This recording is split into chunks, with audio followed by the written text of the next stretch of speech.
There are three major news items coming into the round of Ohio. The first of which is that Mike Whitmore has been suspended for this race and this race only. Anthony Griffith, Team Sal USA's reserve driver, will take his place in car number 36. And after suffering huge crashes at the round of Daytona, both Woody Watts and Leslie Riggs will probably not be stepping into a TM Master Cup Series car for this season. Also, Trevor Carrington Racing, which fields cars 20 and 29, changed the number on car number 29 to number 99. The reasoning behind this is one of Trevor Carrington's personal racing superstitions. This change was protested by Owen DeGamo Enterprises, because of course Owen DeGamo registered number 99 early in the season for their third car. That's going to be running at Indianapolis in a few weeks' time. So it's entirely possible that the number of the second Trevor Carrington car will change again. Anyway, Dan, off to you. Thank you, Lance. Taking out his maiden Delano Pole Award in car number 45 is Michael Sykes of Wales, driving for the Bill Barclay Racing Team. I don't think Sykes expected to get his first pole on an oval, especially not one that some of his American competitors have grown up racing on. The TM Master Cup Series has been here before. The last race here in the Master Cup Series was all the way back in 2005. Leonid Roderick was the race winner that day. Michael Sykes leads the first lap in this 45 car, and he's got a fairly big gap on the rest of the field already. Ethan Everett and Chris Johans get together. I'm not sure what Chris Johans is doing there, making contact like that so early in the race. Chris Johans in NARLA competition, that would be frowned on. The bump and run move is not exactly welcome over there, but there's no rule against it on the TM Master Cup Series side. I'm pretty sure Ethan Everett wishes there was now, and I can't blame him for that, especially this early in the race. It seemed a little out of line. Rachel Rainsford is one of the four Independence Trophy contenders in this field today. Rachel put this very same car on the pole at the season opener in Las Vegas.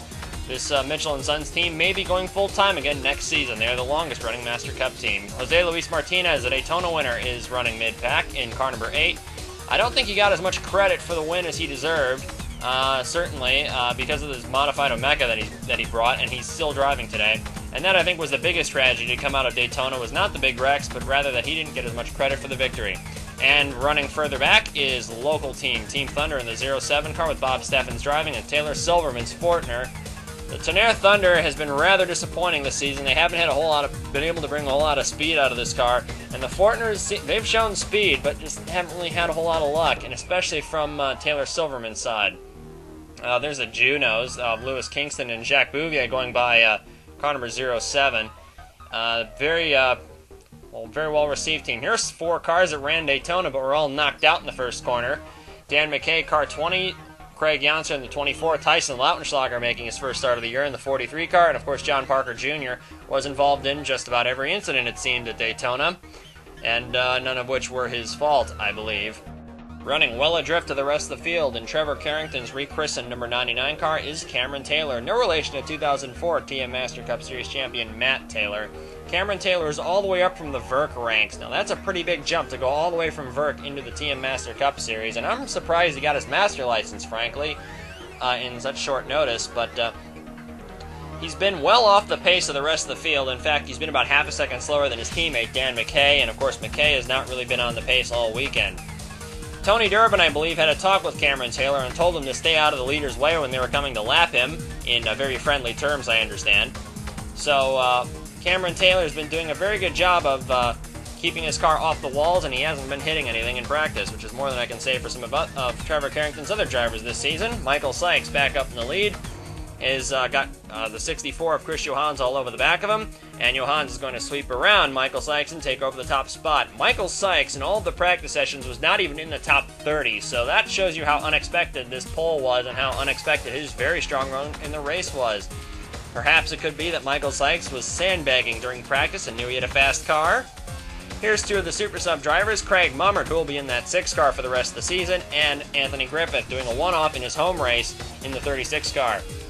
Both of them are sliding back, but nobody had any concerns with either one of these drivers. Craig Mummert is an experienced modified driver, one of the best in the country, and Anthony Griffith has been running an Arla for the past couple of years. Marcus Leonard is car 999, new sponsor on this car. Rather, a sponsor came back to sponsor Marcus Leonard in that 999 machine.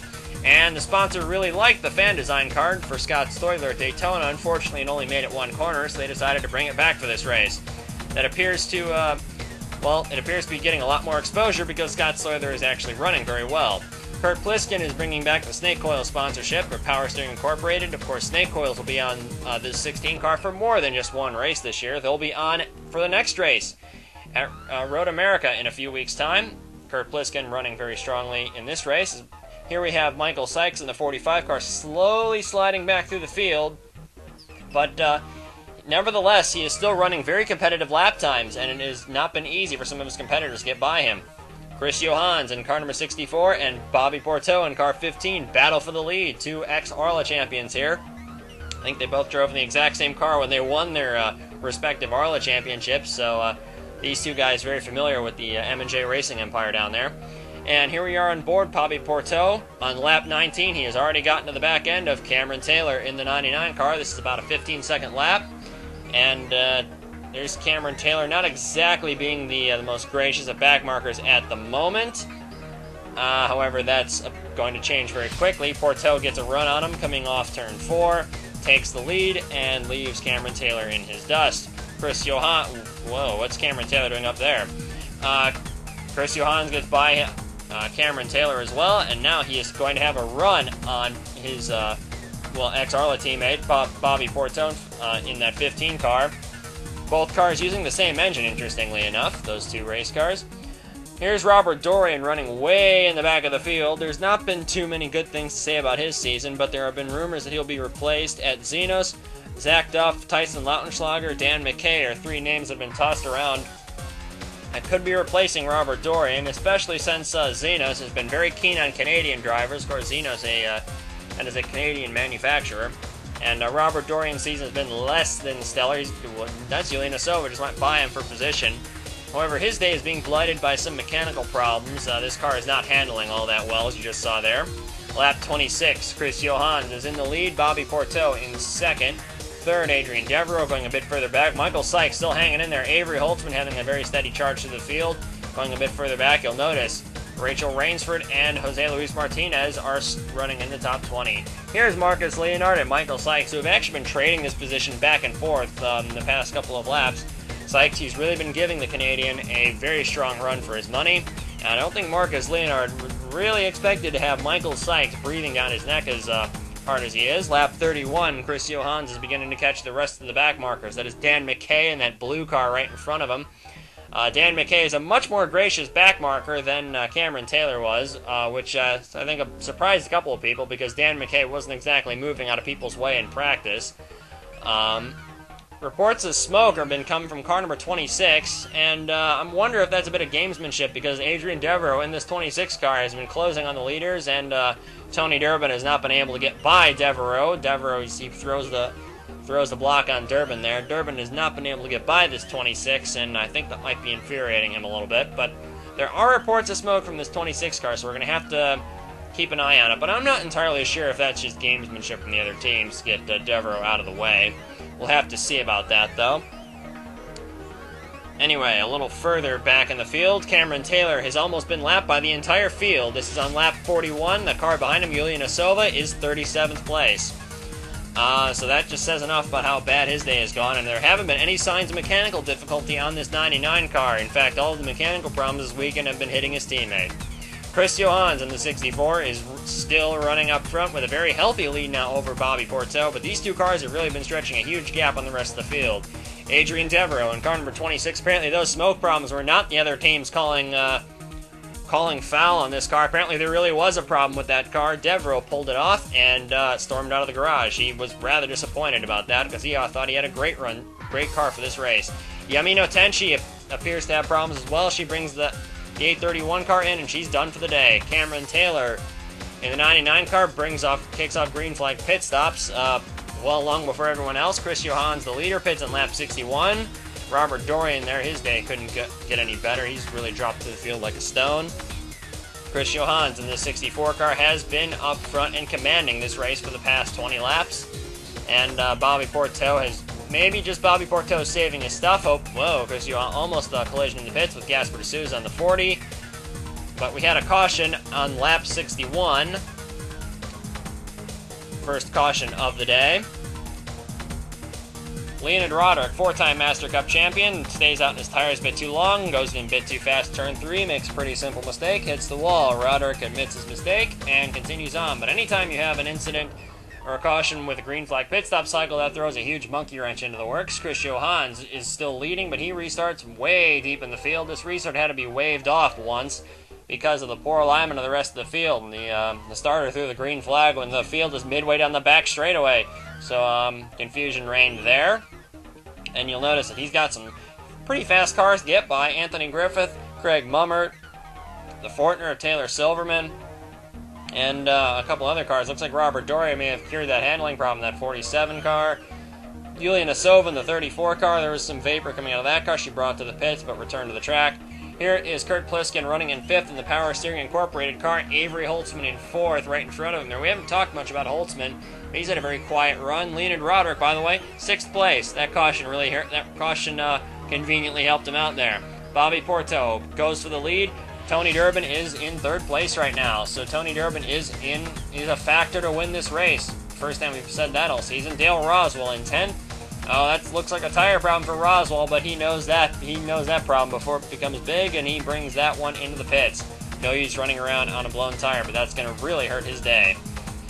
Anyway, back up front, Bobby Porto in the 15 car is still holding a lead over Tony Durbin. However, right now looks like they're focused just more on cutting through these lap cars right now. Kurt Pliskin has gotten around Holtzman, who's dropped back quite a bit. Michael Sykes still in the lead lap in car 45. Not too many cars left on the lead lap, but Michael Sykes surprising a lot of people by staying with the leaders. I can't say it enough because he was nowhere all weekend. He's not really trained in oval racing, but here he is running up front with everyone else in a car that has not generally been that competitive. Lewis Kingston in car number 44 is leading his teammate Zelda Ashby in what's been a terrible weekend for the Junos, and in fact the Flash Racing Inglesbys as well. Arto Kekkonen and Leonid Roderick have really not been on the pace at all this weekend, but the Junos especially are suffering from just a general lack of traction around this track. Here's Avery Holtzman in the Gessler, having a fairly strong run. He is the de facto points leader since Alexis Rainsford has left the series, but looks like Cameron Taylor hits the pit lane there. But Holtzman was second in the championship before she left, and he still is, technically.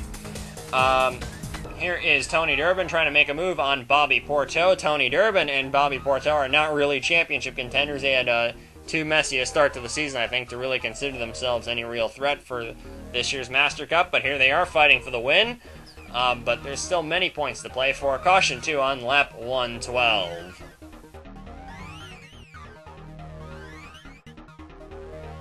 Carbon copy of the first caution. Packer Carroll enters turn 3 way too hard on a very worn left rear, spins the car out, hits the wall. Really all there is to say about that. Zelda Ashby tries to enter the pit lane right then, but gets hit by Kurt Pliskin in the door, sends Ashby into the wall after Carroll had already brought the yellow out. So, technically that would be causing an incident under yellow flags, but the officials let that one go. This sort of sums up Zelda Ashby's entire season so far, getting tripped over by other people early on in races. Kurt Pliskin is in the lead on the restart. There are several cars around him that he's not even really in contention with in the 16 car. He's got damage to the front of the car, but this is a short track. You don't really need, you'll probably be alright if you have a little bit of damage on the car. I seem to remember there was a race a couple of years ago where the winner had quite a bit of damage on his car. Pliskin is in lead. Michael Sykes in second. You'll notice still only 8 cars on the lead lap. Michael Sykes is running in second. He's having a pretty easy time with traffic.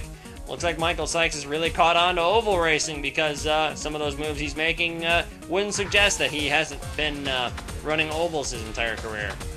A little further back, there is third place, Avery Holtzman in the Gessler.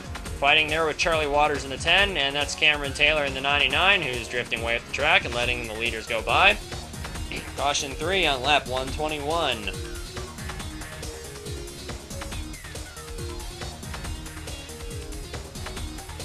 And here we are with Dan McKay, tries to enter the pit lane, thinks he's clear, runs into Gasper D'Souza and Packer Carroll. So that's enough to bring out the yellow flag here on this racetrack. Anyway, don't think that one should have been a yellow, but back in the Pliskin hit the pit lane. Michael Sykes takes over the lead of the race, and Michael Sykes had let a couple of cars get in front of him on that last green flag run, and they're now back on the lead lap. You'll notice Lewis Kingston, among others, on the lead lap now. Ethan Everett is for position. Craig Mummert is a lap down, even though Craig Mummert, I believe, is fastest lap of the race at this point. On board with the 11 car, as Ethan Everett tries to hunt down the leader, but he's got so many other cars around him racing for position that are several laps down. It's going to be rather hard to deal with them. I don't think Ethan Everett was terribly happy about all that, but I think his spotter just told him to deal with it. Caution 4 on lap 134.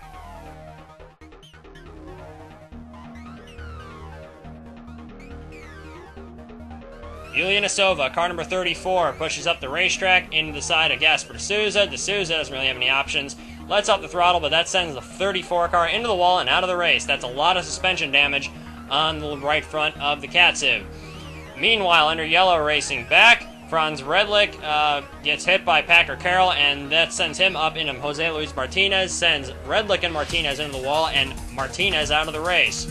Michael Sykes leads on the final restart with Ethan Everett right behind him. There's only 10 laps to go. Tony Durbin is in third, Leonid Roderick in fourth, but Roderick is dropping back quite a bit, it looks like. Losing ground to the leaders there. Michael Sykes in this 45 car really doing his best to hold off Ethan Everett, who's gotten held up with Craig Yantzer in the 42. And now Michael Sykes begins to open up a bit of a lead. Tony Durbin gets around Ethan Everett and Craig Yantzer, and now he is going to mount a charge at Michael Sykes in the closing couple of laps. Tony Durbin in this 33 car is setting now the fastest laps of the race. He is really looking at Michael Sykes, really hunting down the Welshman. We're on board with Michael Sykes' car, and you can see with your eyes, Tony Durbin is visibly hunting him down, and he is much quicker than car number 45, driven the Bill Barclay STS. He is right on Michael Sykes' tail. Sykes pushes up the racetrack, and on the final turn, Tony Durbin doesn't have enough room for him, and Michael Sykes takes home the win at Ohio. If you consider the fact that Bill Barclay has not won a TM Master Cup Series race since 1988, and Michael Sykes was celebrating just from winning the pole for this race, so you can imagine what the victory celebration was like. Tony Durbin finishes in second. That's his best result of the year. Durbin said after the race he could have wrecked Michael Sykes for the win, but he raced him clean, which I applaud Durbin for.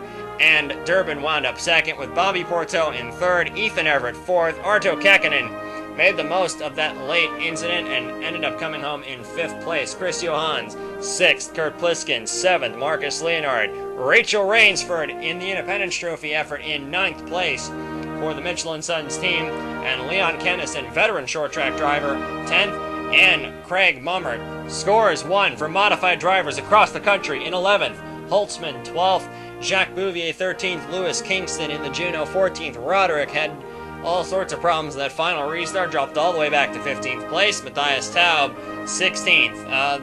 He has salvaged what run he had. Alan Hodges ditto. Bob Steffens in car number 07 did likewise, although he did not really was not really competitive for most of the race. Luciano Salvarol had a bit of a troubled day, and Scott Hamilton in the first of the Xenos cars brought it home 20th, despite running way in the back for most of the race. And here's how the championship looks leaving the round of Ohio. Alexis Rainsford, despite not being in 3 races, has the top honor still, but she's going to probably lose that next week if Holtzman keeps on his point-scoring run. Adrian Devereaux went out a little early in the race, so he couldn't really capitalize on Leonid Roderick's early misfortunes. Arto Kekkonen did a good job to capitalize late in the race, jumped all the way, scored more points, and closed the gap to Devereaux. Marcus Leonard got around Yumino Tenchi, who went out fairly early. Kurt Pliskin in the 16 had a very good points day. Tom Delgado had a miserable day in general, but he still brought the car home in 22nd place, I believe, and that's no points for him, though. Chris Johans closes in on Delgado. If you consider that we're only just entering the second half of the season, I would say that everyone in the left-hand column is still in with a shot at the championship, except Alexis Rainsford. She's missing too many races. And the right column, I say most of them are still in as contenders, but they've got a lot of work ahead of them to do that.